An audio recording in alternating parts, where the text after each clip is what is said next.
Selamat pagi Pak Kadis Dinas Sosial Kota Kupang, Pak Lodwig Junggo Lape. Selamat pagi Pak. Apa kabar Bapak? Baik. Kami hari ini bertemu Bapak lagi dalam situasi cuaca ekstrim di Kota Kupang dan ada dampak ikutan daripada cuaca ekstrim beberapa hari ini dengan suasana baru, gedung yang baru, walaupun selalu berpindah-pindah di Bapak. Dinas Sosial Kota selalu berpindah, saya catat dari media global sudah 4 atau 5 kali tempat. Tapi kerja-kerja tetap berjalan, apalagi di situasi cuaca ekstrim sekarang nih. Sedikit gambaran keadaan ini Bapak sampaikan langkah-langkah yang dibuat dinas terkait dengan mensiasati cuaca ekstrim di Kota Kupang. Baik, terima kasih Bapak Ima. Jadi terkait dengan menyikapi cuaca ekstrim yang terjadi beberapa hari ini di Kota Kupang, kami di Dinas Sosial sebagai bagian dari pemerintah kota yang juga berperan atau punya tupoksi untuk penanganan bencana juga, kita sudah secara kelembagaan pemerintah kota mulai kemarin, mulai tanggal 13 sudah ditetapkan menjadi tanggap darurat bencana di Kota Kupang karena memang data korban yang ada sudah memenuhi syarat untuk ditetapkan karena sudah ada korban, sudah ada ini semua, kemudian juga meluas.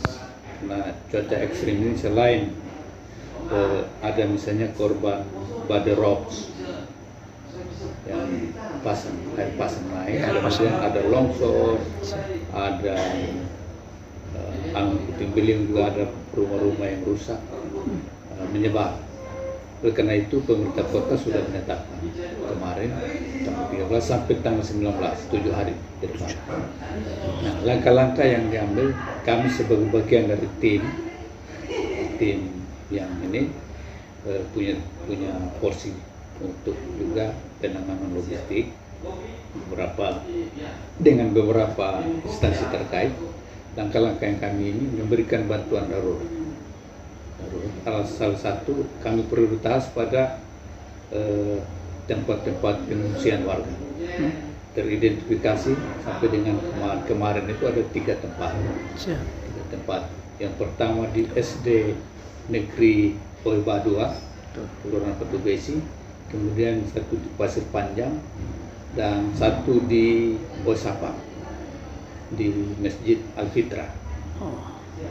Jumlah korban yang tercatat ada 113 kepala keluarga yang terdampak.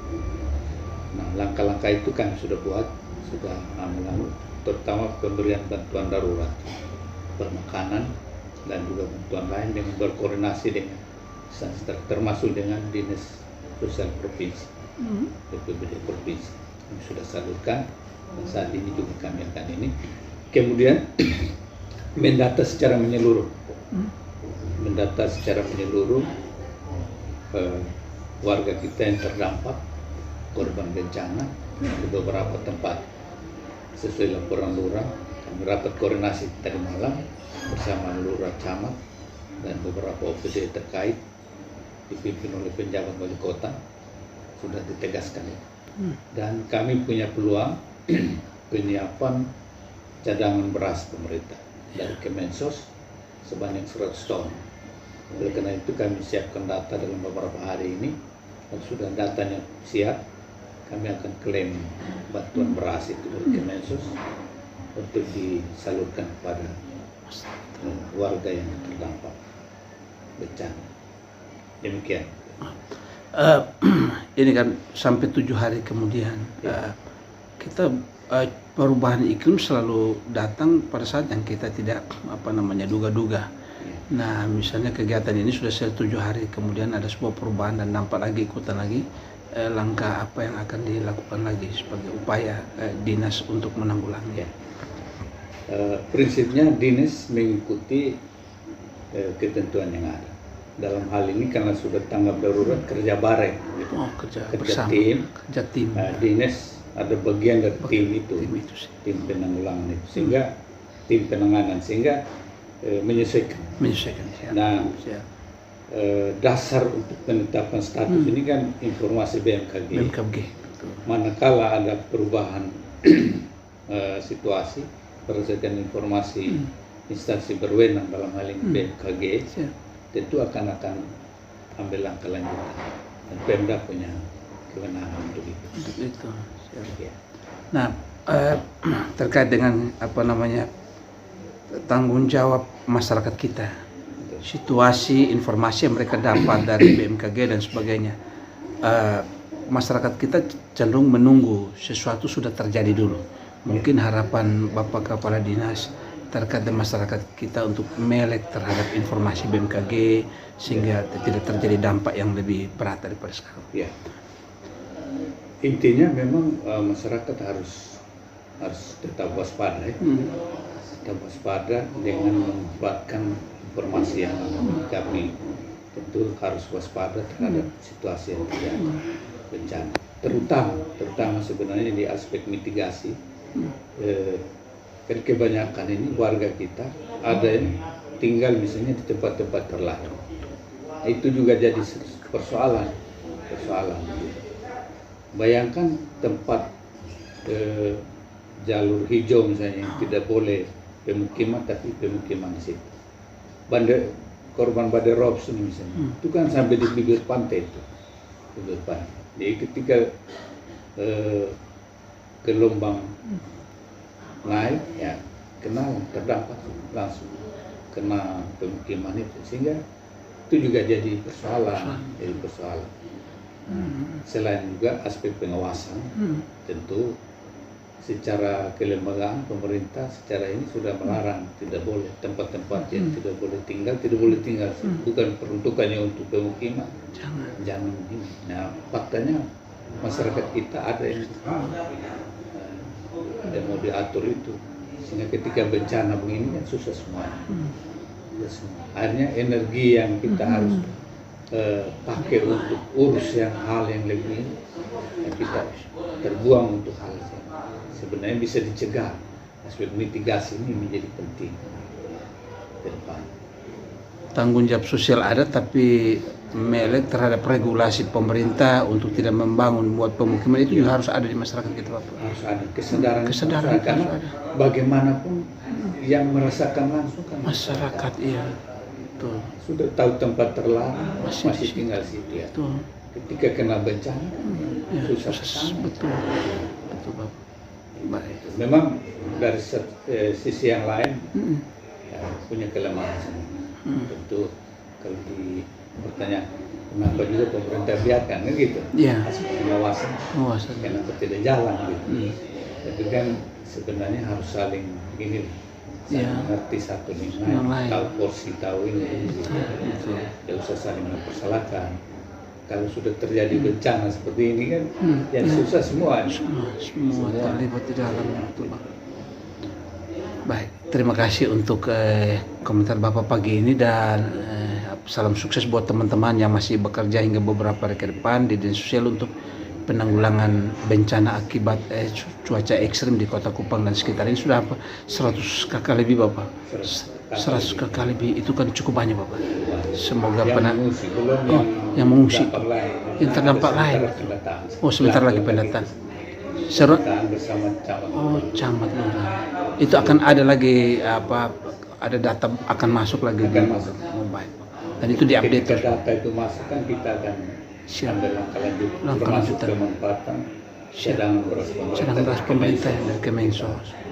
Dasarnya harus BNPA. Oh, dasarnya harus itu.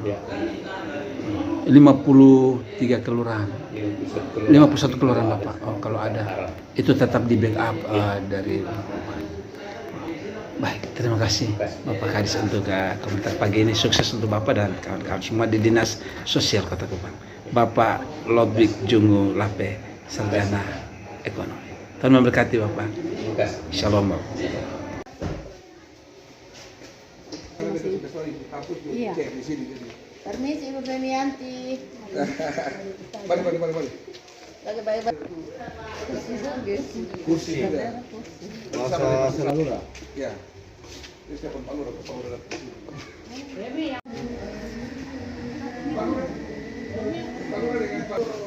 Pagi ini kita kesuruh dulu kok. Mana-mana yang diserahkan.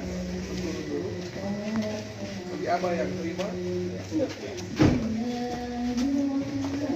Oke, Pas. Kita taruh di sini dulu. Nah, supaya pada saat penyerahan kan bisa terlihat toh. Berasnya. Laporan kita ini kan pengungsian titik pengungsian. Jadi kami drop bantuan karena secara mandiri dibayangkan ya awal-awal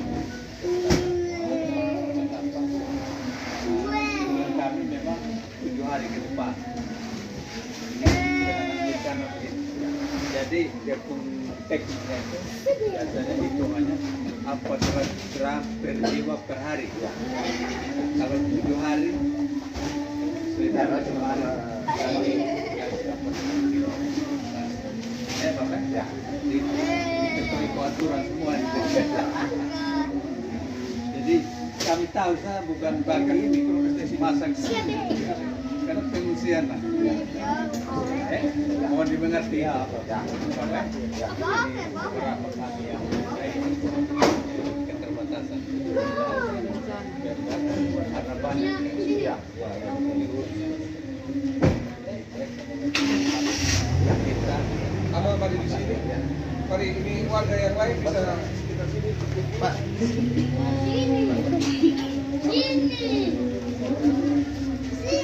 Ada yang simbolis ini Pak. oh ya Iya. Oh. KBP pusat. Mama di sini. Duduk. Abe.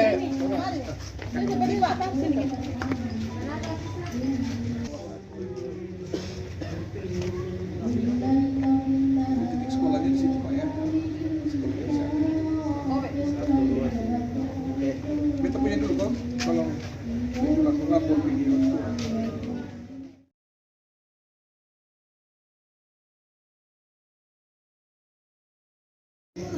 Oke.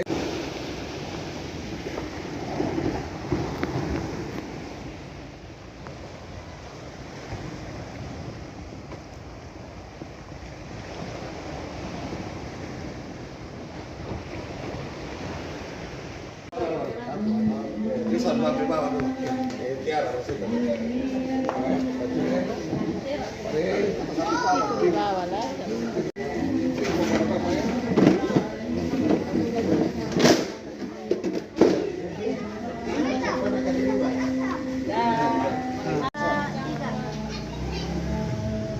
Pagi. Hari ini Dinas Sosial dan unsur terkait Pak Camat juga ada di sini terkait dengan bencana kita di cuaca ekstrim beberapa hari ini. Benar. Untuk saudara-saudara kita, keluarga kita di sekitar Masjid Al-Fitrah sini turut terdampak Bapak. Ya. Apa yang mungkin Bapak mau katakan untuk kegiatan hari ini? Paling pertama tentu ucapan terima kasih atas perhatian kami lah semua di dalam atas perhatian pemerintah kota terhadap warga yang terdampak bencana kita katakan cuaca ekstrim ya. Siap. Ya, memang ketika bencana kemarin itu luar biasa yang dirasakan oleh warga kami terutama yang di pesisir ini.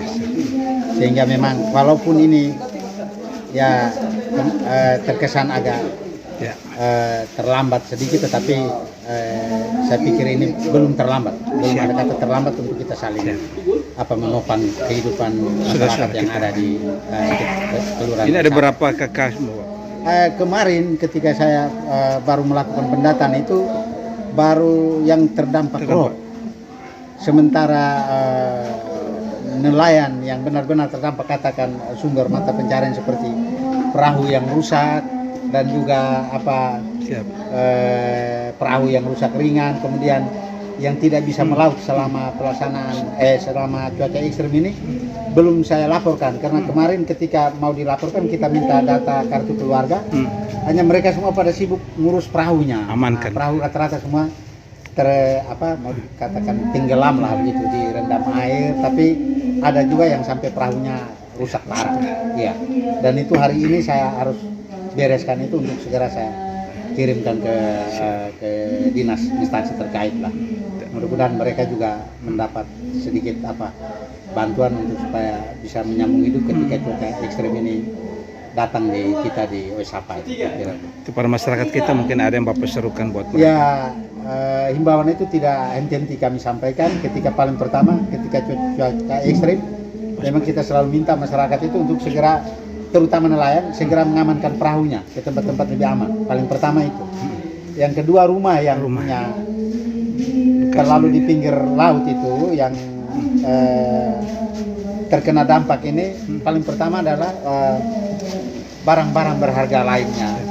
Itu segera diungsikan ke tempat lebih aman. Semacam yang di bawah sini contohnya, itu biasanya mereka geser ke rumah keluarga, kalau tidak datang di masjid, hanya karena sekarang bulan puasa, malam masih itu ada lagi masjid full kegiatan, sehingga sekarang mereka amankan barang-barang berharga dan anak kecil balita ke rumah-rumah keluarga di sekitar sini.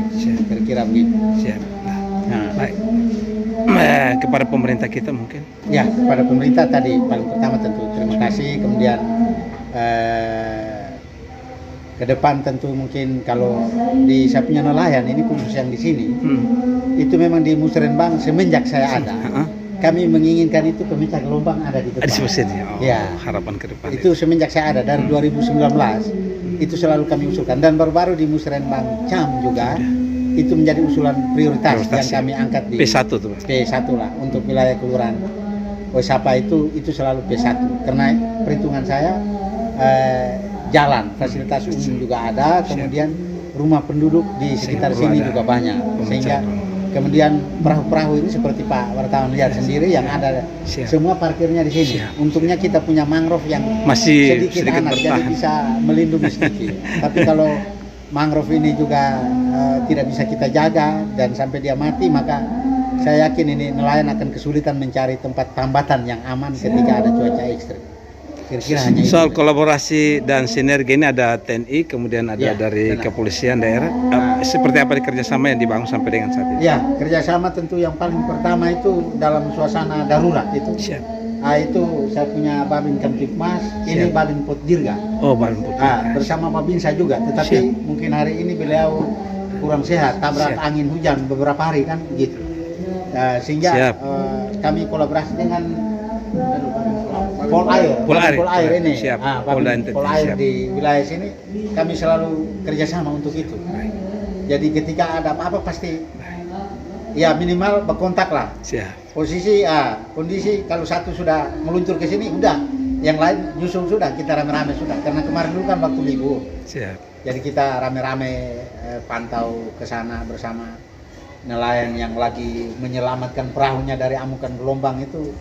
Wow, itu luar biasa lah, kira-kira begitu. Pelayanan lain yang terjadi di sini mungkin ada pelayanan kesehatan atau semacam pasar murah? Kalau pasar murah baru rencana, diadakan. Tadi saya baru komunikasi dengan pihak gereja untuk minta kesediaan tempatnya. Sementara untuk kalau sesekali terjadi pengungsian, saya juga sudah kontak dengan pihak sekolah ini.